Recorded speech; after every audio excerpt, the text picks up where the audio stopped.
在俄乌的战场上，现在对俄罗斯来讲越来越不利了。昨天我们不是讲说，在黑海舰队有一艘这个伊凡诺斯号，不是有一个无人舰要去撞它吗？但俄罗斯就放消息，就说没有，你要接近我的时候，你已经被炸掉。但乌克兰说没有，我今天用我们的视角，我已经撞到你了。还有在整个绞肉机的巴赫穆特，瓦格纳居然怎么讲？我们已经打赢了，然后呢就跑了。对，我觉得这个俄乌战争不得了，他从这个科技战、经济战，然后一般的实体战争，打到什么？打到讯息战，打到网络新闻战，还要做舆情回应呢。我先讲给大家看俄罗斯的公布画面，因为有天的俄罗斯的这个部长啊，就喜滋滋的公布一个画面，他说这个乌克兰用无人快艇要攻击我们的伊凡赫斯号，可你看攻击失败啦，我们这个派海都被炸掉了。对，我们用这个快炮把俄罗斯的乌克兰的无人快艇打爆了，我们大获全胜。其实第一个，俄罗斯也可悲啦，你就打这个无人快艇开心成这样，还开记者会。可对于乌克兰的寸土不让一般来说，摸笔就算，对不对？就乌克兰的国防部马上公布另外一个画面，这是今天乌克兰公布的。对，这是乌克兰公布，你看这是个无人快艇的视角。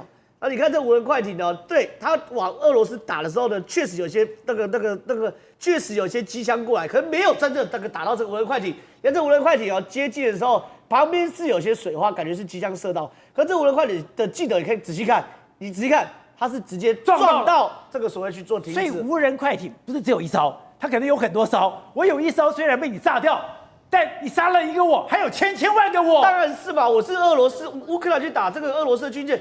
弄个10艘8艘不过分嘛，一定是这样子的嘛。所以俄罗斯只敢挑成功的公布，他可能7、8艘打成功1艘，开心的。可是他可能船舷另外一边也被炸到啊。所以反正我觉得啦，俄罗斯到底有没有被炸已经不重要。可你可以看俄乌战争，这叫什么叫寸土不让？宣传在新闻上的这个对错都寸土不让，这已经是什么？打总统大选在搞的事情，对不对？选举的等级。那现在就像宝杰跟你讲，这个瓦格纳佣兵团叫落跑，很有趣哦。这个瓦格纳佣兵团的这个首领是确实有公布一段画面，这画面呢在网络上说什么东西呢？说目前呢，我们瓦格纳呢已经获得这个重大胜利，然后我们要向这个俄罗斯的正规军移交巴赫姆特阵地啊。换句话说，这边老子不干啊，老子就把这些东西交给你。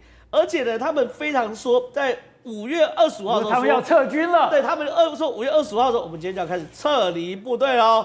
然后呢，我们会在6月1号移交给俄罗斯军队。然后呢，我们还把弹药全部给俄罗斯，就不要让干了嘛，要跑走了嘛，对不对？那为什么呢？瓦格纳佣兵团呢真的要撤？因为呢，瓦格纳佣兵团的首领讲了一段真心话。他说什么？这个首领说，他相信乌克兰的军队是目前世界上最强大的军队之一啊。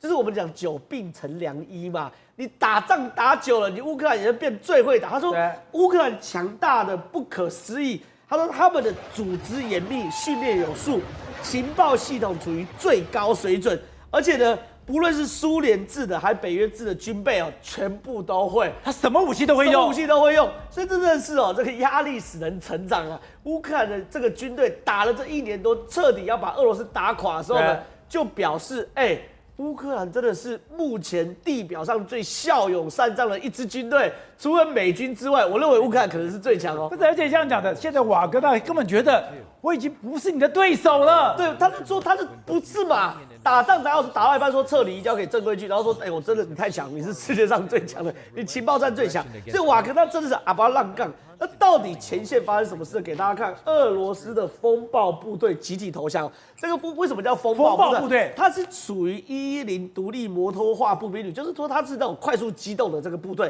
这种快速机动部队被戏称为风暴部队这个风暴部队就我们看到这个画面他是指挥官带着所有士官兵集体向乌克兰投降，然后投降呢还录影片臭骂普丁啊。他说普丁啊，你给我们80年代的老机枪，给我们不够的弹药，给我们不够的食物，让我们到前线去送死。他说，在没有上级的心理支持上，我们不敢上前线，我们只是待宰的肉，所以我们决定直接向乌克兰投降。所以现在不但是我们刚刚讲的瓦格纳居然现在往后撤跑了，第二个就是现在你的非常强的部队投降了，另外在俄罗斯的境内反抗军越来越多了。对，最可怕的事情就是说这些事情的俄罗斯现在多点开花，现在给大家看第一个点就是比尔江斯克，比尔江斯克是南部港口嘛，比尔江斯克这边是乌南俄罗斯占领的非常重要的港口的地方。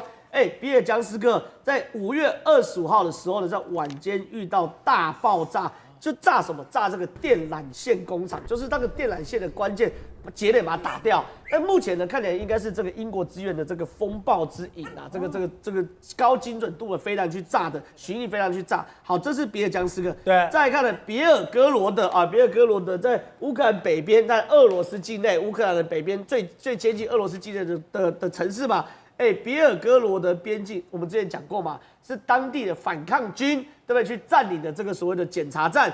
再来最核心，莫斯科的国防部啊，莫斯科国防部竟然刚刚那个飞弹是乌克兰炸的吗？刚那个飞弹是俄罗斯反抗军炸的。俄罗斯反抗军。然后这个是什么？这是俄罗斯的国防部在莫斯科失火了。国防部怎么会失火啊？因为这个东西呢，也表示敌后渗透到了这个莫斯科的国防部里面嘛。甚至呢，包括俄罗斯境内叫做克拉斯诺达尔克拉斯诺达尔呢也有被无人机炸。这个地方呢是补给重镇啊，乌南的补给重镇原则上从这边开始。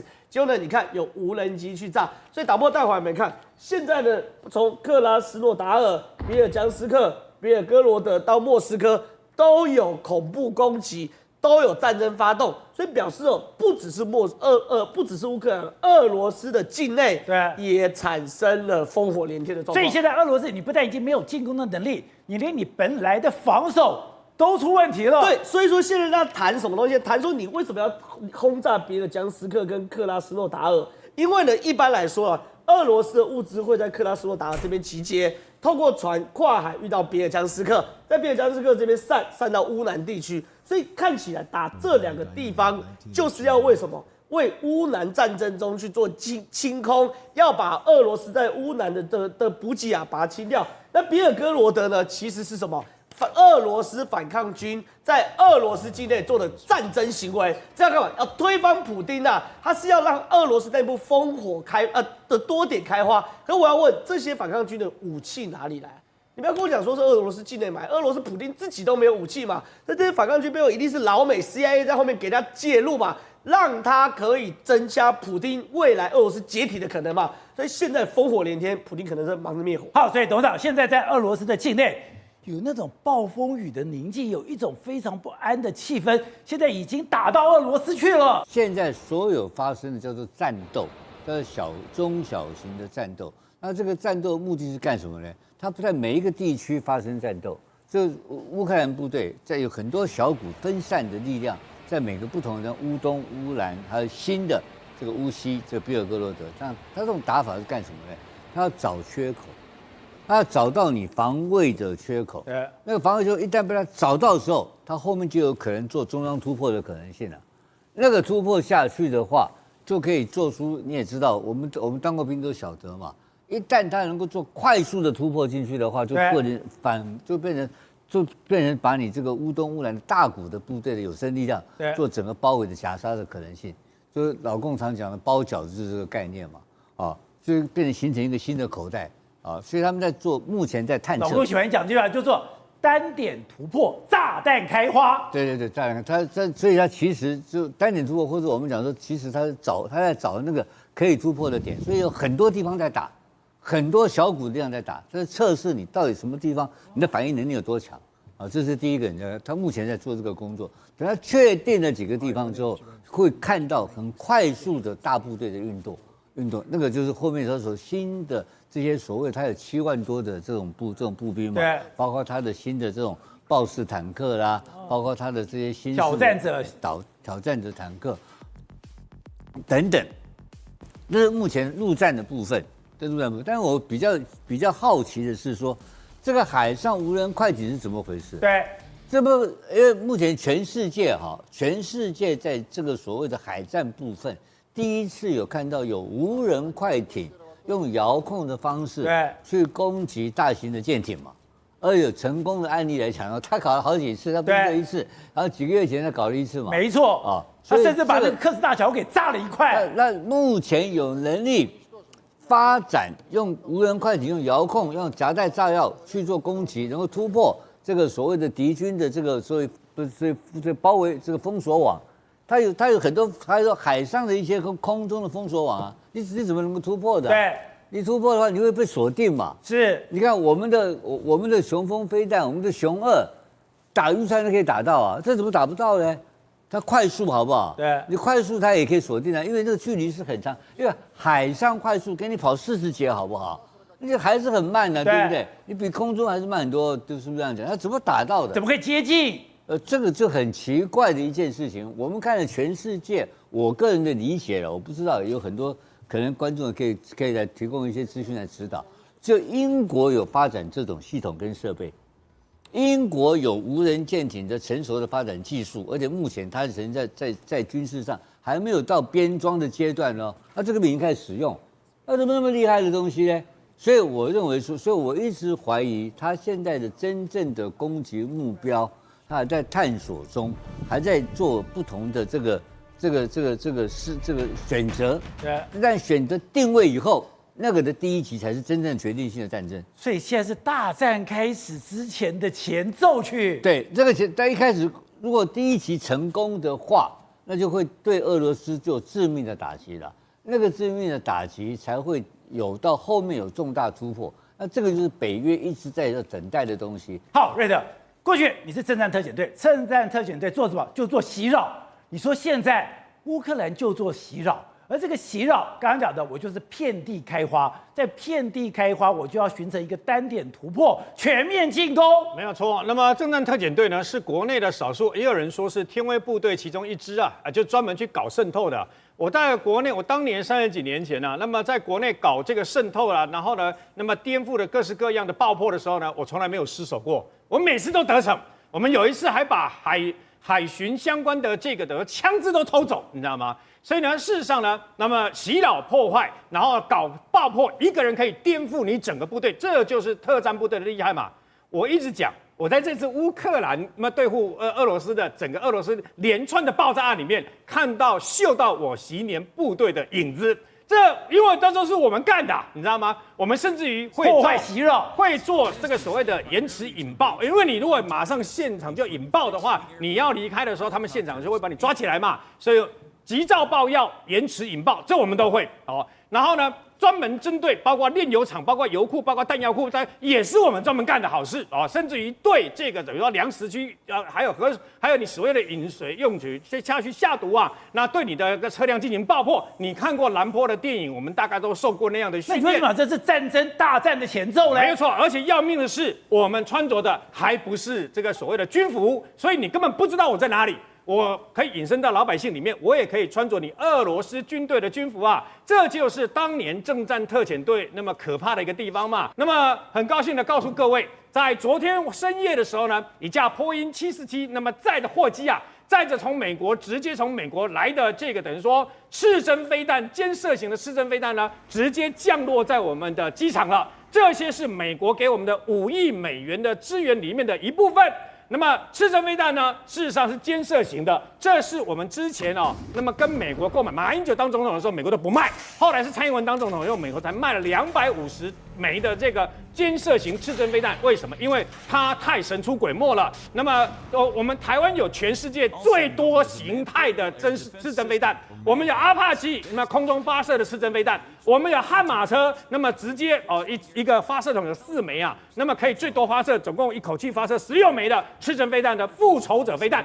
第一次出来的时候，就是在2004年319枪击案发当时部署在总统府，因为那时候不知道恐怖攻击到底会到什么程度，所以那一次是复仇者刺针飞弹第一次这个等于出来。那现在放在哪里？放在关渡就怕他们的直升机大量过来嘛。关渡放了一堆这个复仇者飞弹，就专门打你的直升机，还可以打你的这个气垫船的。那除此之外呢，还有包括我们现在东沙岛、太平岛的 DMS 三脚架的并联式的刺针飞弹，但是它的机动性没那么好。今天那么美国运来给台湾，各位。我们跟美国买了250枚，那么后来不是兵役恢复到1年吗？我们又加买了250枚，总共500枚。昨天半夜来的这些刺针飞弹跟我们这500枚没有关系，是美国直接从它的库存给我们的，多加的。我们另外买的是我们下订单的，包括像雷神公司啦、洛克希德马丁公司这些军火商呢，另外买的那些因为受到乌克兰战场上面的排挤，所以没有来。那这些刺针飞弹过来，根据本人所掌握的线索啊，各位要不要几天？标枪飞弹跟这个所谓的相关的这个等于说托式2B 无线射频的飞弹也会过来，这些都是第一批过来。各位不要小看这个托式2B 的这个无线射频，为什么？因为我们跟美国买了1370枚，但是库存的先给我们。我告诉你哦，这个等于说俄罗斯的最厉害的 T92的相关的这个坦克不是最先进吗？曾经在叙利亚战场被1枚的托式2B 的飞弹干掉。所以事实上这些飞弹都过来，然后呢，老共已经生气了，所以呢，老共他11艘军舰过来了，然后呢，紧接而来呢，还有几十架的这个飞机又来绕了。但是问题是，他没有加大太大的飞弹，没有发射，干什么？因为在老共的认知里面呢，这些我告诉各位，这一波5亿美元的军援，他都还可以勉强接受。各位，重点在下半年另外一波的5亿美元。根据目前所知道的，可能会老共里面的项目可能会让老共跳脚起来，所以你就知道这今年度的10亿美元美国的等于说是军援台湾的这些武器啊，那么对我们目前迫切需要改变这个所谓的不对称战力有很大的帮助。